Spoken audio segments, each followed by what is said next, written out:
everyone. Welcome back to the ongoing series of things we think you should watch on streaming services. Cures for insomnia and boredom or long hospital stays. Ooh, that's a good addition. Yeah. Or excessive business trips. So yes, anyway. Long flights, you name it. Long flights. We're, as always, the good doctors. I'm Dr. Kristen. I'm Dr. Erin. And we would like to talk to you today about the CW show that recently ended, Jane the Virgin. Jane the Virgin? So you may hear that and go, no, not for me.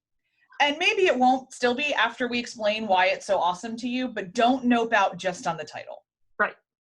So first of all, this is a telenovela style show, complete with dramatic narration.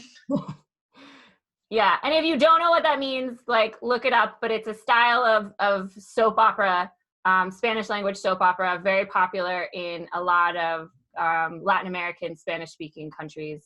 Spanish, that is, if you watch any soaps in the United States, like, think crazier plot lines and more dramatic. Lots of time travel. Secret twins. Lots of secret twins. There's a lot of telenovela tropes. Yeah. So one of the beautiful things that the show did from the start is just like normalized telenovela kind of concepts to a broader audience. And you learn throughout the show that the show is actually, like, the women in the show are obsessed with the telenovelas, but the show itself follows the arc of a traditional telenovela too. And it is one. Like, it is. It's like a mostly English language telenovela.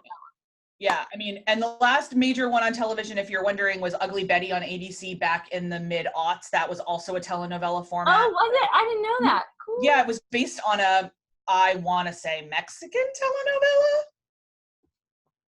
I don't know, but that's cool. I didn't know that. I didn't watch Ugly Betty, but yeah. Oh, I loved it. Oh, I love it. Went even farther. It went farther off the rails than a telenovela should, but wow. I loved it up to that point. But anyway, so even the premise of Jane the Virgin is telenovela-y. So Jane, a virgin, played by Gina Rodriguez, finds herself artificially inseminated when she was going for a routine pelvic exam.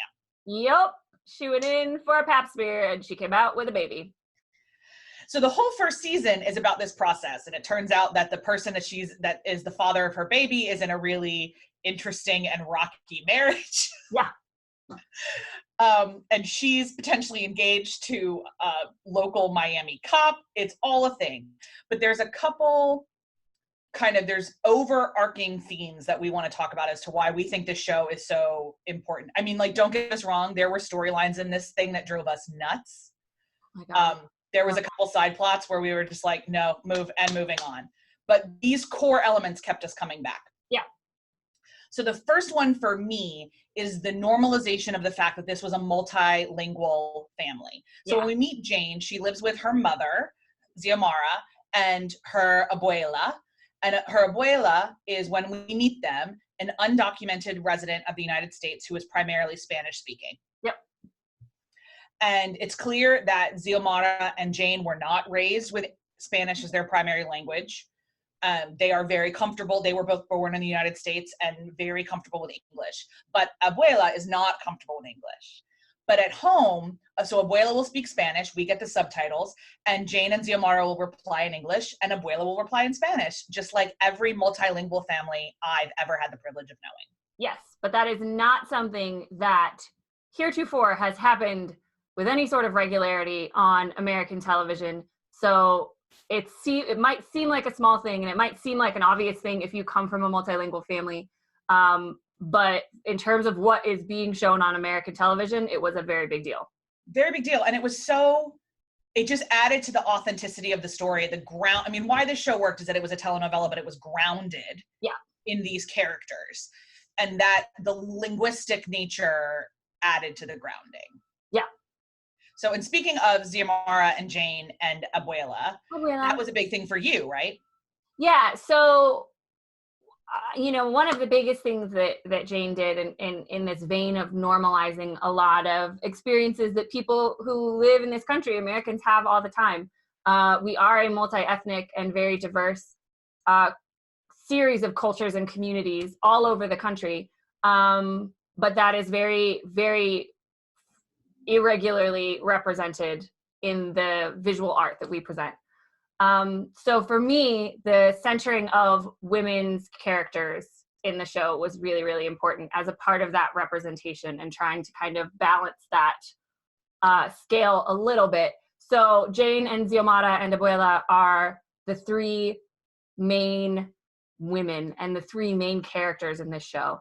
And you get a lot of crazy storylines. There's a lot about Jane's romantic relationships with her partner, husband, Michael, and her boyfriend, father of artificially inseminated baby, Raphael. So much drama. There's a lot of back and forth, and you spend a lot of the show, you know, being on Team Michael or Team Raphael or whatever. And there are lots of other important male characters in her life. Her father comes in as well, Rogelio de la Vega, who is one of my favorite TV characters of all time. The best ever. And her son, Mateo. And her son, Mateo, who obviously is the son that was born from the artificial insemination. But really at the heart of everything, at the heart of every major storyline, at the heart of every season, it is the relationships and the lives of these women that is primary and centered. And it's done absolutely beautifully, especially the way they tied it up in the 5th season. One thing I love about the show is that they set out knowing it was going to be 5 seasons from the beginning, which gave them freedom, but also structure, because they weren't dependent on trying to do things in order to get renewed or to have another season. They had a story to tell. They wanted to tell it, and they did, which I respect a lot. But the last couple episodes of season 5, I was absolutely bawling with the way they handled those 3 women. And it's, for me, regardless of what else you think might be important happening in the show, that was a really, really wonderfully explored concept. But I think the other thing that was really interesting, not necessarily for me because I don't come from a religious background, but I think you've talked about how well they handled like lived religion on the show as like one of the reasons that you loved it. I did. I mean, like Abuela is very authentically and actively practicing Catholic when we meet her. Mm-hmm. And Jane is somebody that's a lot more kind of stereotypical of a millennial generation where the faith system is very important to her, but maybe the structures of the church are not. And how do these multiple generations talk about their faith? And how do they live out their faith? There's an element in which it would be weird to have a show entirely about specifically Latina American experience, which is one of the most socially, demographically, religiously active groups in the United States. Yeah. It would be strange not to address the church. Right. Not to talk about the role of Catholicism would have been weird. A big misstep. It just, nobody would have noticed it but me and the 12 other nerds watching it, but and all the Latinx Americans who were watching the show going, wait a second. Excuse me. But they did it really seamlessly. Like there was a couple times where I was like, okay, but 90% of it was like everything I've ever heard from my Latinx colleagues about what lived Catholicism looks like, especially in South Florida. Yeah. And so that was so rad. Like, I think about all the times, like actually jokingly, we watched a Hallmark movie a couple weeks ago that was set in Ireland and included absolutely no Catholicism. Zero. Like no miraculous medals, no pictures of the Pope, no crosses. It was no Blessed Virgin Mary statues. Like, I mean, it was so missing. It was apparent, and like we couldn't stop laughing. That's a fantastic example because, not everyone in Ireland is Catholic, certainly, but it is the Catholic state and the lived experience of Catholicism is a massive part of the culture. And the physical decorations of many people's houses. Yeah, you could not even be a practicing Catholic, but you could still have kind of the relics and the symbols of Catholicism around your house, and that's totally normal. Yep. But yeah, that's a really good example. And I think something you said too that I just thought of. It was really special to have a show set outside of one of the East Coasts. Yep. Or the Midwest. There's not been a lot of shows set in South Florida. No, we've got Dexter and Burn Notice are the only ones I can think of. Oh, and that Bloodline one that Coach is on that you like, right? Isn't that South Florida? Might be the Everglades, might be North Florida. Oh, okay. But still. I know Dexter and Burn Notice are both Miami. Yeah, but / Vancouver. And in even those shows, like they're set in South Florida, but kind of the culture of South Florida isn't as prevalent. But I think in order to understand these women and their experiences as immigrants and family members of immigrants, having it set in Miami also added to that authenticity. There could have been lots of places that have a high percentage of Latinx migrants that they could have done, but it was just cool for me. I learned a lot about specifically Miami elements of that culture, which was cool. Yeah, it was, I mean, like I used this word already, so forgive me, but it just felt grounded. Like like when I read romance novels and fan fiction, other things, like you can convince me that this entire story will take place on the planet Xenon in 4362, as long as the people feel like humans. Yeah. And or like you could waste a really, really great conversation at a bar in New York City in 2019 that they don't feel like humans. Right. And I will choose the human every time. Every time. Yeah. And that's what this show felt like almost every moment, again, with a couple exceptions. But with almost every moment, it felt human. Even the villains frequently felt human. Yeah. And I think in terms of like, because we talk about representation all the time, and I've really been thinking more recently, not just about representation or visibility of culturally diverse people, but also the misrepresentation and the damage that misrepresentation and stereotyping and oversimplify, the damage that does to people who belong to that particular cultural group, but then also to the people who are getting educated or informed by those misrepresentations.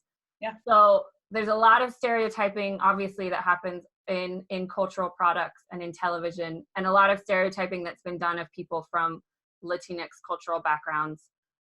So it's not only important that the show was this great beacon of representation in terms of women and Latinx diversity, the range of stories that they told, even the people that they hired to work on the show, they were really intentional and vocal about that representation. But the fact that it is available to combat all of those misrepresentations as well is really, really important. Yeah. So in terms of the takeaways we think for your office culture, the first one is, of course, representation, and that intentionality, building on what Dr. Aaron just said, is when you're thinking about building teams should really very rarely be haphazard. Yeah.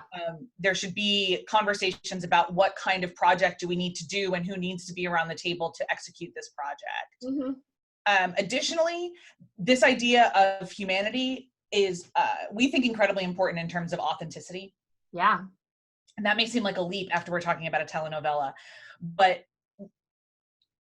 I've often said when I get a chance to talk to people in presentations, like, authenticity is the new watchword. Like, we as a culture, as humans, we're really tired of games. Mm-hmm. And that's one of the kind of like post-Watergate in the United States, but even post everything else, everywhere else around the world, we are craving authentic conversations. Yeah. And that's one of the things that Jane the Virgin teaches us, is that authenticity is always the way to go. Yeah, 100%. And, this is something we talk about a lot. But if you don't have enough seats at the table, you just need to build a bigger table. Like, find a way to include those voices. Think about what your office culture represents and how you want that to change and what you want it to reflect in terms of diversity of backgrounds and perspectives and ideas and languages and cultures and all of those things. And if you have to build a bigger table, then you should really just build a bigger table instead of excluding people, which happens intentionally and unintentionally all the time when we're trying to navigate these very tricky waters. And always give each other grace, and as much as you can, give each other the benefit of the doubt. 100%. One of our phrases around here is the great Dr. Maya Angelou's quote: "When people show you who they are, believe them." Yes. Yes. And that cuts my Woman. please. Yeah. I think that's all I've got. Same. Awesome. So we cannot recommend Jane the Virgin enough. I think it's on Hulu. Might be on Netflix. We don't know where it is around the world. We're sorry. But because I watched it on the CW, but I think I don't know if it's part of Hulu or not. But you should find it if you haven't seen it. 5 seasons, which is pretty manageable given how, frickin' SVU's on for 21 seasons now. And add it to your watch list, because all of these super serious things that we talked about, it is still a delightfully hilarious and ridiculous show. And if you like pushing daisies, come over and enjoy Jane the Virgin. Yeah, heartwarming and just nonsensical sometimes. Really, really fun, but with all of these really important underlying messages. Well, that's all from us. I'm Dr. Kristen. I'm Dr. Erin. We will see you next for our Hallmark Christmas movies. Hallmark is really ridiculous and starts airing Christmas movies at the end of October. So October 26th is the first one, guys. We will see you next week for the review of our first one, which I think is like Pride and Prejudice. No, and Mistletoe. That was last year. I forget what Mistletoe Kisses and Christmas Wishes. Christmas Wishes and Mistletoe Kisses, which is a tongue twister. So I think that's up next. We'll be doing a couple of those movies to fill in our time before The Crown. So all of our Hallmark movie fans out there, we're coming. Awesome. And that means we'll get the bingo card out in the next couple weeks too, we promise. Yes. The all-important bingo card. All right. Take care, everybody. Bye. Bye.